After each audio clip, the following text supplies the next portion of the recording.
What's up guys, JP here and welcome to JP Investing. Today is March 25, 2025 and we are now looking sa graph ng PSEI.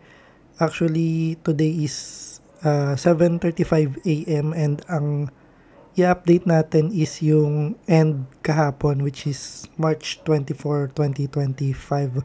Hindi lang ako nagkaroon ng time kagabi makapaggawa ng video kasi medyo busy tayo. So, kaya ngayon tayo gagawa habang hindi pa bukas yung Philippine stock market. So, yesterday nga pala nagkaroon ng delay yung Philippine stock market, no? Ako lang ba nakapansin?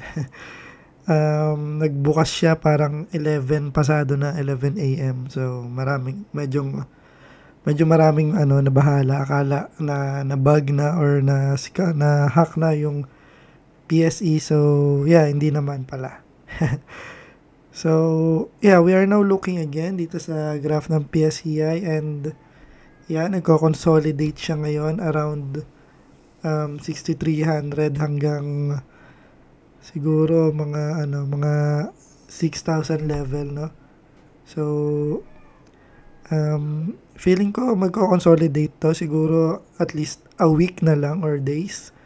And sana tumaas na siya and ma-break niya na tong resistance ng 6370 plus, no? So ayan, punta na tayo dun sa aking Excel file. So andito na tayo sa Excel file ko. Nandito na tayo sa week number 74 which consists of from March 17, 2025 hanggang March 24, 2025. So, money invested, wala. And we have received a dividend, which is a REIT, na nagkakahalaga ng 417.6 pesos. Di na masama, no? Libreng almost 500 pesos. Hindi mo na mapupulot yan. And stocks that we bought. So, bumili ako ng Costco. Kasi napapansin ko na, check natin yung graph niya. Ayan, no? So, downtrend yung Costco. Ayan, so downtrend yung Costco, no? Nabili ko siya at around, tingnan natin, 5.35. Or, 5.35 ko siya nabili. Which is around dito pa, oh. Ayan, no? Tapos bumaba pa siya ulit. And, feeling ko bibili pa rin ako nito pagka bumaba pa rin siya. Siguro magko-cost average ako dito kasi based sa valuation ko and sa valuation din ni Renz is undervalued talaga etong kumpanya na to, no? So, nagte-take advantage lang tayo ng opportunity. So, ayun, nag-load na yung ni Renz, yung data ni Renz. So, check natin, no? So, para sa mga hindi nakakaalam, yes po, nag-subscribe po ako kay Sir Renz ng PSE Warrior para lang meron akong ibang sources of information, no? Para based pwede kong pagbasihan yung valuation ko and valuation niya Renz. And if nagkakapareho naman and I am very very much confident dun sa magiging decision ko, no? So let's check na kasi mas maganda tong mas maganda tong valuation ni Renz, mas detailed and mas maganda yung presentation niya. So, yung Costco is nagkakaroon ng 9-star para kay Sir Renz. And nasa buy status siya ngayon, no? Ayan, so okay naman yung fundamentals niya. Hindi ko na isa-isa yan, kayo na lang.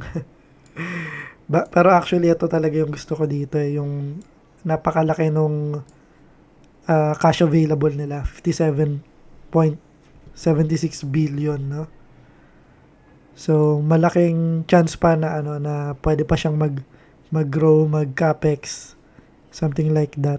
So, and yung revenue niya talaga namang consistently tumataas, no? Mula, let's say, 2013 hanggang 2023.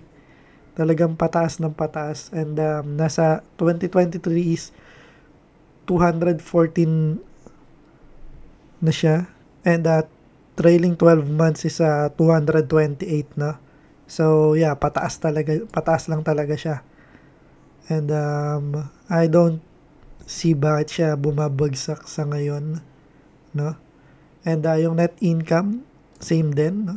Mula 2013, ang laki na itong 2019, no? Pero yeah, yung trajectory niya pataas pa rin talaga.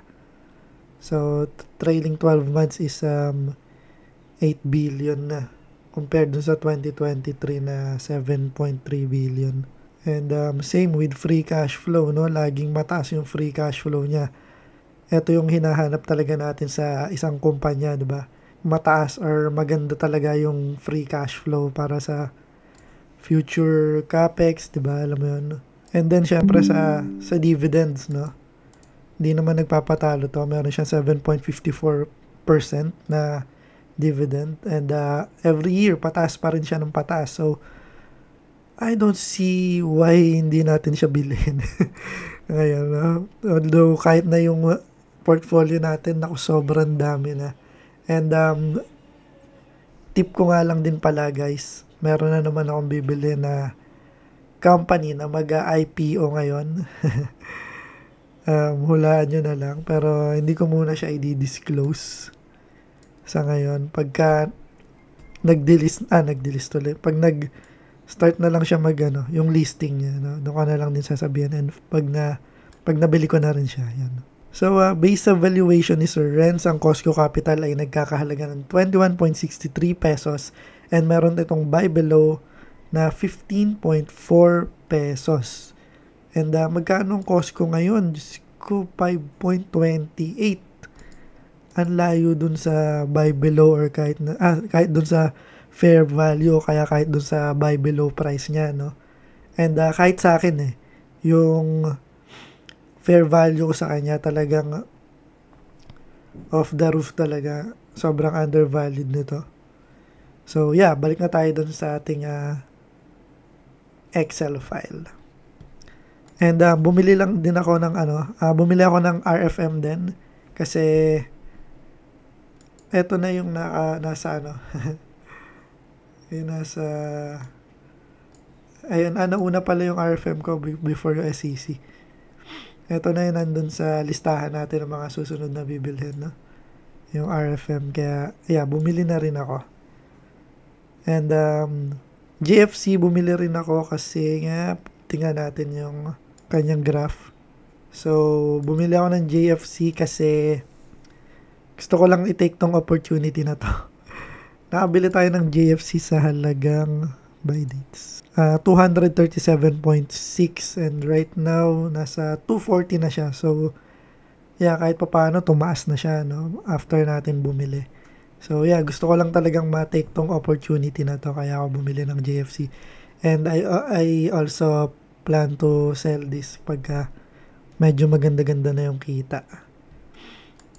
So, basically, ganun lang naman yung ginagawa ko. I take opportunity dun sa mga company na undervalued, yung mga company na may biglaang pagbaba na I think very abrupt and hindi dapat siya nandun. So, I take the opportunity of that and I buy those companies and pag medyo okay na siya, medyo nakabawi-bawi na yung price value niya, ibenta ko na rin siya eventually, no? Pero of course, nandun pa rin yung mga kumpanya na gusto kong i-hold forever.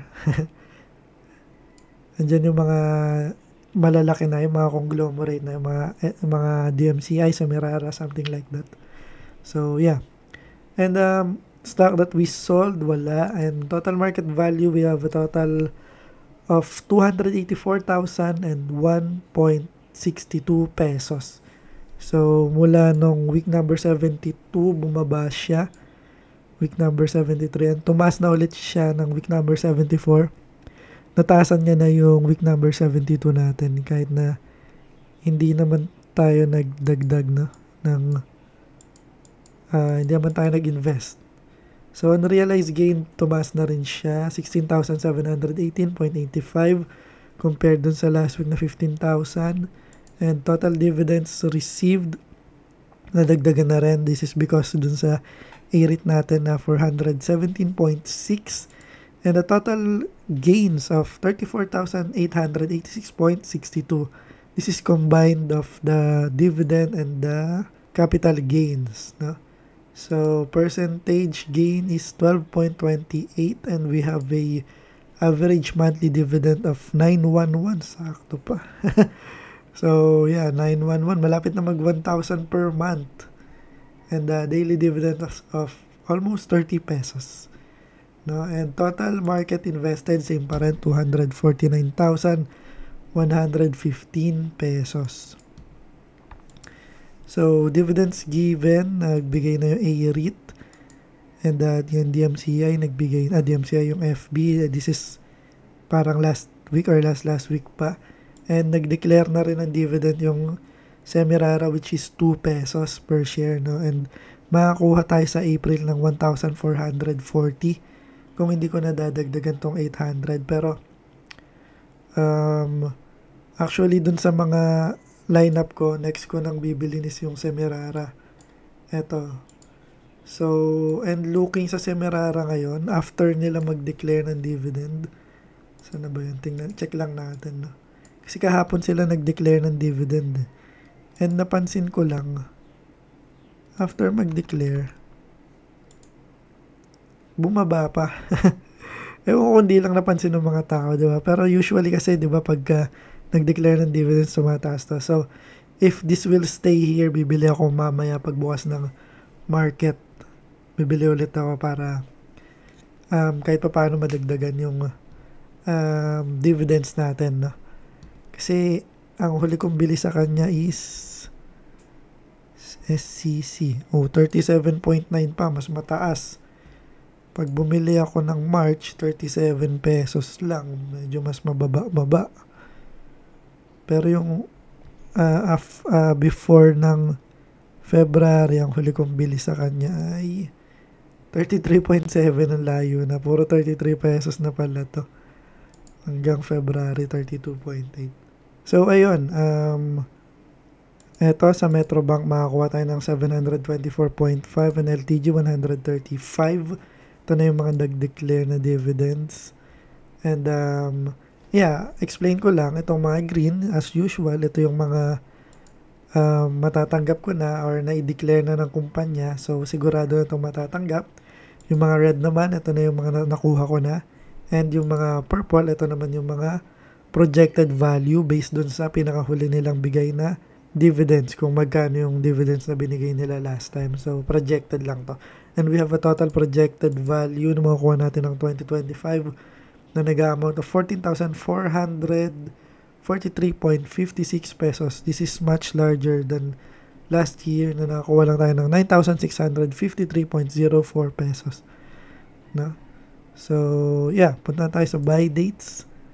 And buy dates naman, ayun, tulad na in-explain ko, JFC, nakabili ako ng 237.6 pesos.